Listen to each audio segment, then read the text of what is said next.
Hello everyone, it's Karina with Karina Loves to Plan. Thank you for joining me in my little corner of the internet where I talk all things planners, fountain pens, and fountain pen inks. And I'm now going to do my March progress update. So I'm going to give you a little summary of how the pen and ink pairing went along with my scoring. I'll also show you the finished Zentangles and paper swatches. And I did add something new to this month where I painted roses in my Me Plus little planner here.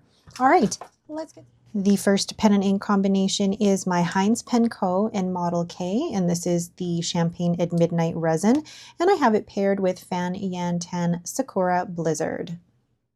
This was a lovely combo. The ink shades beautifully and has a great flow, and I had no issues with the ink, so I gave it a 10, the flow a 10, and the comfort level of the Model K a 10.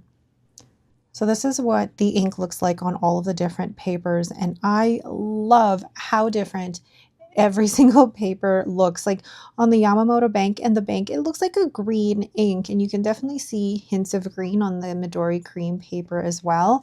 And then on the Aurora, it looks more pinky peach.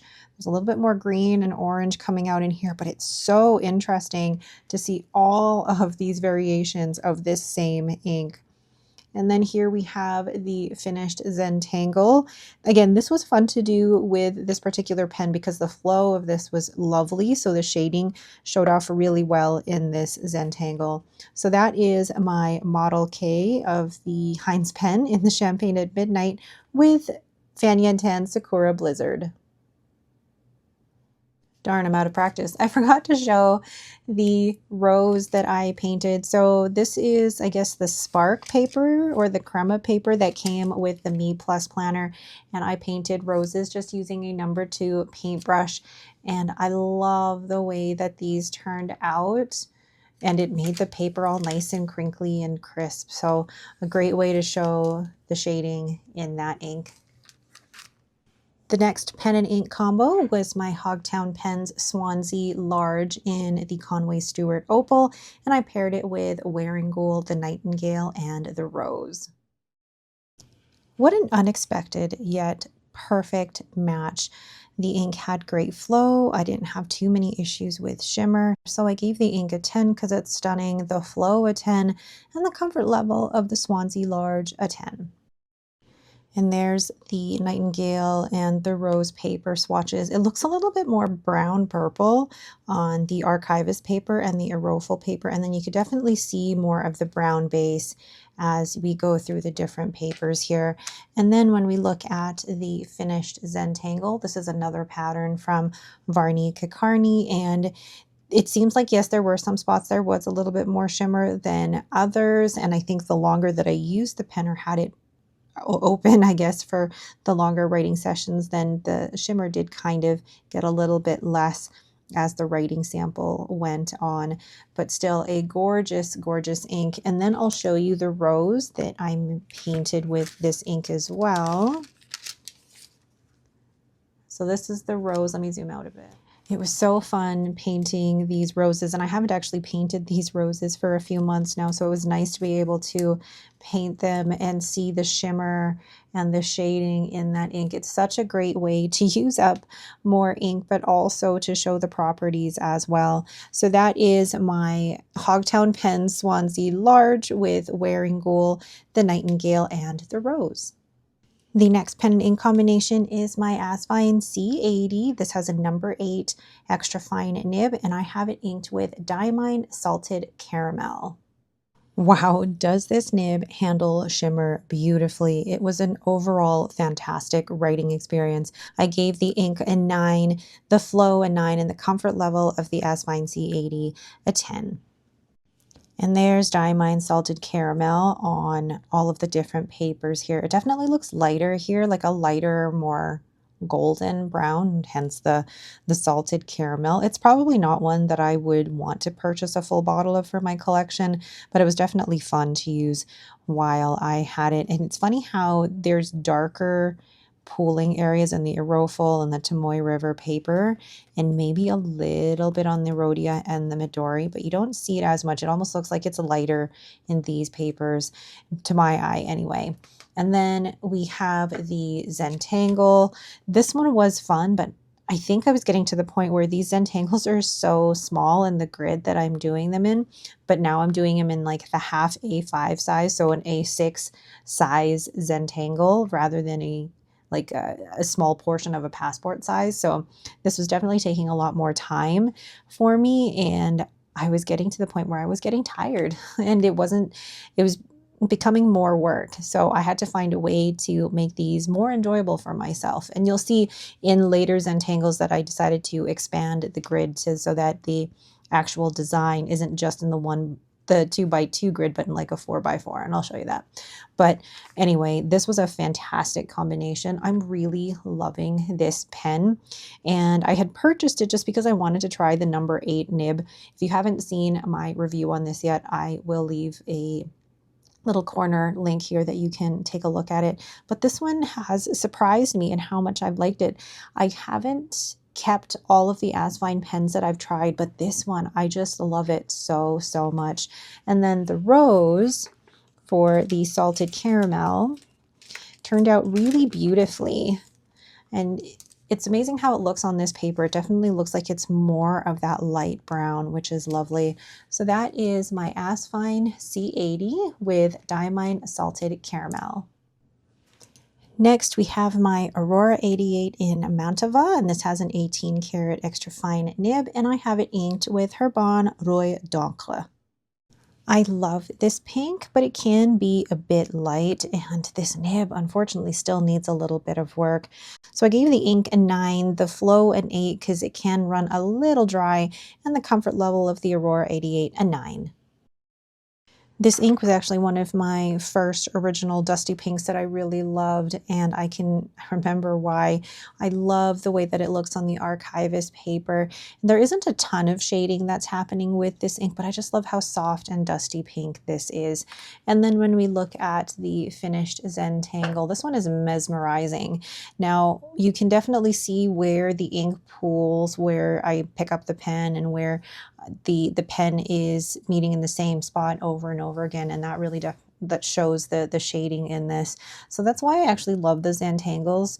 It really shows off the shading that regular day-to-day writing wouldn't normally do. And then here we have the finished rose in my Me Plus planner. This one definitely shows off a little bit more shading as well. And there's some darker spots here. I feel like that's a little bit of the bleed through happening on the paper, but it's still really pretty. So that is my Aurora. Let me grab it here. My Aurora 88 Mantova with Herbin Roi d'Encre. The next pen and ink combo is my Pilot Kakuno in the Nimbus Gray. This has a fine nib, and I have it inked with Kitty Inkpot Fluffy Wool Ball. This ink was so strange. When I wrote with it, is it pink? Is it purple? Is it gray? I absolutely loved it. It was like a surprise every time. So I gave the ink a 10 because it's gorgeous, the flow a 10, and the comfort level of the Kakuno an 8. And let's take a look at the way Fluffy Wool Ball, goodness gracious, Fluffy Wool Ball looks on all the different papers. And most interestingly, on the Yamamoto bank, there's a little bit of yellow and gray that's popping out there. And look at how light it is on the onion skin. There's a little bit more of that chromo shading happening on the Midori paper as well. Loving how this ink looks. And then when we look at the Zentangle here, you'll notice that I did expand the size of like the individual designs. Instead of doing them in a 2x2 grid, I was doing them in a 4x4 so that it takes up the whole space. But because the design is now bigger, it's taking me less time to do all of them. But I still get the overall effect of the Zentangle and the different effects of the pen with the ink. And then we have the lovely rose. I'm so happy with how that turned out because of all of the shading that's happening here, but also how fun is the crinkling of the paper that's happening there. Look at the grays and a little bit of purple, and it's just such a great ink and a great way to showcase all of that chromo shading as well. So that is my Pilot Kakuno in Nimbus Gray, and that is with Kitty Inkpot Fluffy Wool Ball. I keep forgetting. And next we have my Franklin-Christoph in the Model 31 in Ascension Wing, and this has a fine nib. And I have it inked with Kitty Inkpot, the gramophone that can only rewind. It's funny, these names for certain inks, because I'm like, how do you get that name to describe that color? I have no idea. This was the perfect match. A chromo shading gray. Who knew? It had great flow too. So I gave the ink a 10, the flow a 9, and the comfort level of the Model 31 a 9. So here is the gramophone that can only rewind in the different paper swatches. And look at the way it looks on the Tomoe River paper. There's definitely more purple happening there. And then on the Archivist paper, it definitely looks more muted gray purple. But then when you add it to the onion skin, the Yamamoto bank, the bank and Midori, there's yellow and green that's coming out, which is so interesting. And then when you actually look at the Zentangle, you can see a little bit of where that green and that purple are coming from. Love how this ink looks, and even in the areas that are shading a little bit more, you can see some more of that chromo shading happening there. Such an interesting ink. Of all the Kitty Inkpot inks that I've tried, I don't think there is one that I haven't really liked, because they're just so interesting and they actually flow really well. And then when we look at the Zentangle, or not the Zentangle, the Rose, look at that. Like, look at the gray with the little bit, like the darker gray and the bit of green and the purple in there. Such an interesting combination. So that is my Franklin-Christoph Model 31 with Kitty Inkpot, the gramophone that can only rewind. The next pen and ink combination is my Esterbrook Estie in Lilac, and this has an extra fine nib, and I have it paired with Diamine Lullaby. Not an exact match, but a fun pen and ink combo anyway. The ink had an average flow and it had a beautiful color. So I gave the ink a 9, the flow a 9, and the comfort level of the Estie a 9. So there's Diamine Lullaby on the different papers. And I love how much, I guess, warmer purple it looks on the Rhodia paper, and then a definitely cooler purple on the Aerofil, and it looks way more pink on the onion skin. So interesting. But I also love how it looks on the Archivist paper. And then Lucy, you gotta choose what you're gonna do. She's either behind me on the chair or on my lap, and right now she's wanting to get in my lap. There is the finished Zentangle. Once again, another design from, excuse me, Varney Carney. She's on my lap, and if you see her tail, I apologize. Okay, calm down. And I really like this one. I think this design really lent itself well to the extra fine nib on the Estie, but I also love how the ink pooled in all of the corners here. Love that, love that. And then we'll take a look at the Rose. This turned out beautifully, and I just love how the roses show off the shading properties of the ink. So that is my Esterbrook Estie in Lilac with Diamine Lullaby. The next pen and ink pairing is my Leonardo Momento Magico in Amethyst, and it is inked with Tono and Lim's Winter Sunrise. Of course, I loved this ink. I did have to twist or pump the piston a couple of times to get the flow moving, but overall, such a fun combination to use. I gave the ink a 10 because, of course, I did. I gave the flow a 9 and the comfort level of the Magico a 9. So there's Winter Sunrise on all of the different papers. Not a lot of difference between all of the different papers, but I do love how the shimmer looks, although I feel like the ink looks a lot more purple in these two papers, and there's a little bit more beige brown happening here because the base of the ink is going to be a brown pink chromo shading ink, but then you've got the purple shimmer as well. So in some cases, it definitely looks more purple than it does brown or pink. And then when we look at the Zentangle, I love this one because there are some cases where the shimmer is really prominent, but then you really get the shading that's happening on the edges as well, which I really love. And then I did the roses, of course, and look at that. Love that, like you can really see the brown pink base, and then when you add the shimmer to it, it really looks like my Winter Sunrise pen. And no, I didn't use Winter Sunrise with it, but I really wanted to use a Leonardo pen, and I will definitely ink up my Winter Sunrise pen with the Winter Sunrise ink later on this year. But I just loved this combination. And this was my first Momento Magico, and I actually really love the way that this pen feels in the hand. So very, very comfortable. So that is my Momento Magico Amethyst with Tono and Limbs Winter Sunrise. Next, we have my Wancher Pro Gear in the Frozen Sake. I got this at the Pacific Northwest Pen Show last summer, and it has an 18 karat fine nib, and I have it inked with Diamine Celadon Cat. I loved this combo. The fine nib flowed well with the ink, and actually when I wrote that, I meant that the ink flowed well with the fine nib, and I loved using this pairing. So I gave the ink a 10 because I love it so much, the flow a 10, and the comfort level of the Pro Gear size an 8. There's all the different paper swatches with Diamine Celadon Cat, and I love how this one shades. You've got like bits of gray and pink in here that you see on both the Archivist and the Tomoe River paper, a little bit on the Iroful, and a little bit on the Midori and the Yamamoto Bank. But I just love this grayish blue shade. I think it's stunning. And then when we look at the Zentangle, this one was definitely a fun one to do with the fine nib. I really like the crisp straight lines in this one, and I'm actually glad I decided to make the design bigger rather than going in just the 2x2 grid. I went 4x4 so that I could still get the Zentangle but didn't have to spend hours doing teeny tiny details. And then when we look at Diamine Celadon Cat painted as a rose, just look at that. You can really see the chromo shading happening here. And I'm not too familiar with this Spark paper from Me Plus, but it's handling the ink really well.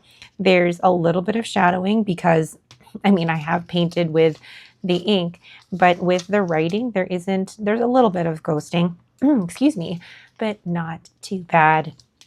So that is what is happening to my voice. That is my Wancher Frozen Sake with Diamine Celadon Cat. Next we have Just Turnings, and this is in the Swirly Joyful Kismet resin that I had turned Penco do a few years ago, and this has a fine architect nib, and I have it inked with Colorverse Alpha Pisces. So glad I revisited this ink. I love this dusty green. It has great flow and shading, and it's just stunning. I gave the ink a 9, the flow a 9, and the comfort level of the Just Turnings pen a 9. This is one of those inks that I've had in my collection for a while, so I was really glad to be able to revisit it again. And I love how it looks on all of the different papers. Like the whole dusty muted green is lovely. It definitely looks a little bit more warmer yellow on the Midori, and there's a little bit of yellow coming out even on the Rhodia paper. But look at the way that it looks different on all of these papers underneath here. It looks a little bit more flat on the Iroful. You can see a little bit more yellow coming out in the Onion Skin and the Yamamoto Bank and the Bank papers. So interesting. And then we'll look at this Zentangle. This one was a fun one, especially with the Architect nib being able to have the I guess the broad cross strokes and then the thin down strokes. You can get a little bit of line variation with that, especially even with a fine nib, but this was just a fun overall design to do. And then when we look at the rose, you can really see some of the chroma shading happening here, especially in the more saturated areas. I love the base green, but then a little bit more of the saturation, and you really can see like the little darker green and a bit of gray and blue in there. It's gorgeous. So that is my Just Turnings in the Swirly Joyful Kismet with Colorverse Alpha Pisces. Next, we have my Zodiac Penco in the Cancer model, and this is in the 3 Olives Martini, and I have it inked with Aurora and Klingner Alt Gold Grün. This was the perfect combo, and I love how the extra fine CSI or cursive smooth italic nib shows the shading. There was some evaporation happening though, so I gave the ink a 9, the flow an 8 due to the evaporation, and the comfort level of the Cancer model an 8. Rohr and Klingner Alt Goldgrün is one of the inks that I've had in my collection the longest, and you can see why. I love this shade of kind of olivey green and the warmer tones of it. And look at how it looks on the onion skin versus the Midori. It's such a beautiful, and I feel like you could use it for spring, summer, and fall, this type of green. And then when we look at the Zentangle or the Doodle here, I feel like the extra fine, I said Sig nib, but extra fine cursive smooth italic nib handled this well. And you could really see the difference. Well, I could see the difference in the line variation here. And there is a little bit of evaporation happening. You could see that it starts off really dark, but then as I used it more, then it turned into the proper shade of the ink. So there was some evaporation happening with this pen. But then when we look at the rose, isn't that just so pretty? I really love the base color, but then the more saturated areas as well, showing off a little bit more of that dark yellowy green. Just a beautiful, beautiful ink. So that is my Zodiac Penco in the Cancer model in 3 Olives Martini with Rohr and Klingner Alt Goldgrün. And last but not least, we have my Mayfair pens in Tiffany Blue, and this is the Vanar model. This has an extra fine nib, and I have it inked with Van Diemen's Parrotfish. I got this ink from a fountain pen meetup a couple months ago, and I couldn't wait to give it a try. It's such a pretty ink, but unfortunately the inconsistent shimmer, which makes for just an unfortunate pairing. I gave the ink a 9 because I guess in retrospect, it's supposed to be pretty, but because of the flow and the inconsistent shimmer, I gave it a 7, and the comfort level of the Mayfair pens an 8. Even when I look at the paper swatches, there's not a lot of shimmer, even though there was a lot of shimmer in the sample, and I'm sure there was a lot of shimmer in the ink converter. It didn't seem to translate a lot into shimmer on or through the pen and into or onto the paper. And then when we look at the Zentangle, it's really pretty, but you can barely see any shimmer happening here, which is unfortunate. And then the rose. The rose has a little bit of shimmer in there, but generally the shimmer is a little bit inconsistent with Parrotfish, which again is unfortunate because it had such beautiful potential. So that is my Mayfair pens in the Tiffany Blue with Van Diemen's Parrotfish. So there are all the pen and ink combinations that I had for the month of March, and overall enjoyable. Couple of disappointments, but overall a good month for pens and inks. And I've just inked up, well, half of my pens for April. So my currently inked for April will be coming up shortly in the next couple of days. All right, but that is it for me. Thank you all so much for watching. If you have any questions, please let me know. Let me know what your favorite was out of this combination for the month of March, and what do you have inked coming up as well. Thank you all so much for watching, and have yourselves a great day.